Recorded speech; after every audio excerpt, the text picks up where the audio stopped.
Hello and welcome to another episode of Glorious Life on Wheels. I bet you have never seen another van conversion quite like this one. On the outside, it looks a bit like a blimp. It was actually a utility truck for a plumbing company. The inside was planned and meticulously built by a father who is a master craftsman for his daughter. The inside reminds me of a beautifully crafted schooner. I'm going to take you inside on a little tour and let me know if you get that feeling too. Well, hello, Shannon. Hi, Carol. Thank you so much for letting me do a tour of this beautiful, I don't even know what to call it. The woodwork looks like a boat. So now, how long have you had this for? My dad finished the build about 6 years ago. And are you full-time, part-time? I'm about half-time right now with the goal of becoming full-time in the future.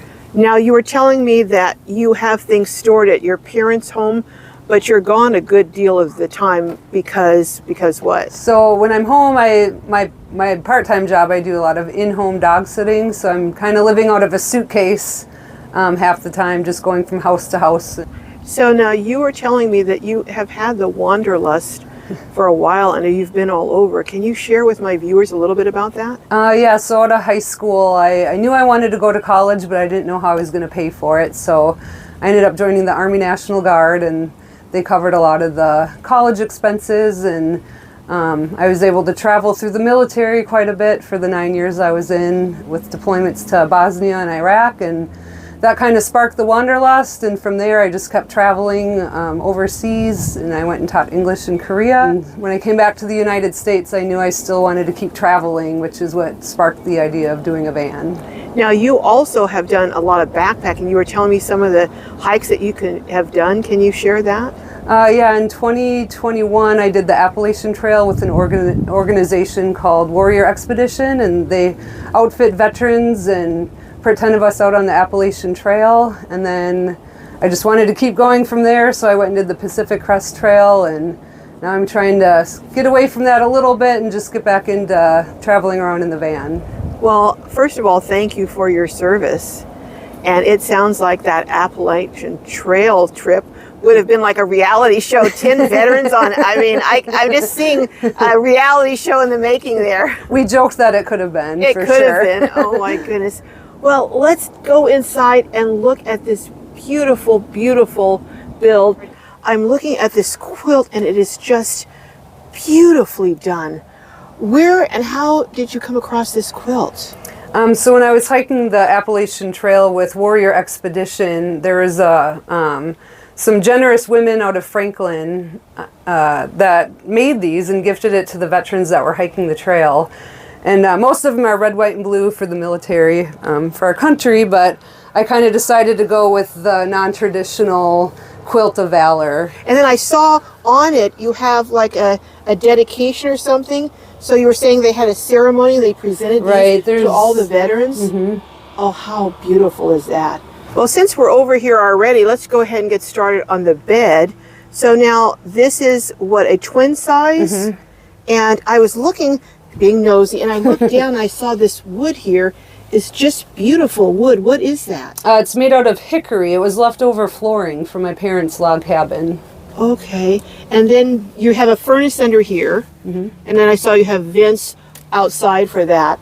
Now, what kind of mattress do you have on here? Just a regular standard? It's just a 6-inch gel memory foam that I found on Wayfair. But okay. I do have a bit of a bad back, so I used to have it set up as more of a futon. Uh-huh. My uncle does upholstery back home, and so we fit it so there was just one, and then there was a backrest. So it was like a couch. Mm-hmm. And with my back problems I had to drag the twin mattress out here, and okay. I've been using that ever since. Yeah, it looks very nice. Now, these cabinets, your dad hand-did these cabinets. Now, what kind of wood is this that he used in the rest of the van? So it's really, I hate to use the word cheap, but it's kind of just a cheap paneling wood, and you can see how thin it is up here. Oh yeah, it's only like maybe a quarter of an inch. Right, so it was, on the easier side to kind of work with and cut through it and front the cabinet work. And not so heavy. So he stained it? Is that what he did? Mm-hmm. Okay. And then is this the hickory again? Mm-hmm. Okay, so he intermixed the two woods together. Right. You have a lot of storage. Now, on the back, this looks like it's just a stick and peel? Yep. Okay. And that was challenging just to get the tiles to line up with each other. So he had to cut with an X-Acto knife just to get the pieces to line up. Now, and then it looks like, again, you got kind of a stick and peel type of top. You know, we found it at Menards, kind of in the back clearance area. Okay. But you have it all set up, and look at this. Isn't this beautiful? Who did this for you? So my dad's main hobby is backyard model toy, the garden trains. And so he does all the bridges and model houses through that. And he joined a train club when he retired. And it was a gal that's in part of his train club. She does wood burning. It's just stunning. Now, I see you have a refrigerator, so obviously you have power. What kind of power do you have? So for the refrigerator, the stovetop, and my furnace, I have two 20-pound propane tanks that they run off of. Okay. And then just for the LED lights that are installed, they run off of the solar panels. So I have two 100-watt Renogy solar panels on top. And what kind of batteries are you using? I have two deep cycle AGM batteries, and they're a little bit tricky to get to, but that's enough for you? Right, yeah, I don't use a lot. I just got an inverter by this awesome guy named Rob, who installed it for me about 5 days ago, so this is sort of the main electrical area. Oh, I like that story. Oh my goodness, that's so That was a new addition. I love it. It just fits perfectly. I know I'm jumping around everyone who's viewing. I'm sorry, but there's so much to see here. So you don't really have a big power bank. Not huge, no. And you use propane for your fridge, so you don't really have a lot of high power needs. Right. Okay. Now, as far as the bathroom, where's your bathroom and how's that? Sorry, I just had to do it.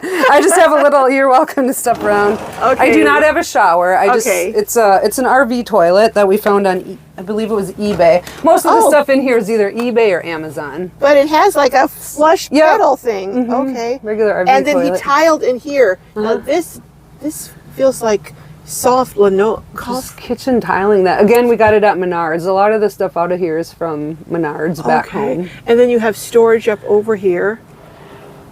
And now, what made him decide to do the metal here? Do you know? You know, that's how it was already. And what he ended up doing is he took this door off. So they had a door already? It was just like this. He just took it off to put the paneling on and then just stuck it right back on. Okay. Before we go outside, I just did want to show you have a little breakfast bar there that you said you've had little breakfasts for friends, and this is where you would eat a lot of your meals here? I kind of do my cooking, and I'll sort of I've done like taco bars and build your own oatmeal and scrambled eggs and just kind of set everything out on here, and people just kind of come up and keep it outside. You have the regular keys for the water tank and stuff, but I wanted to show this, and what is this here?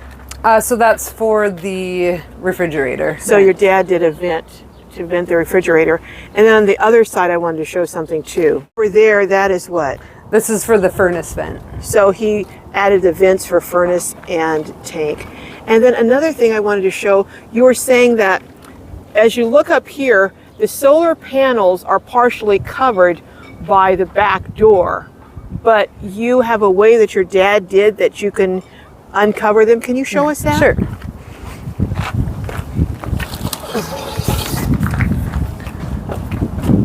So this is if I want to just drop the back about halfway, but still be able to get in and out. Right.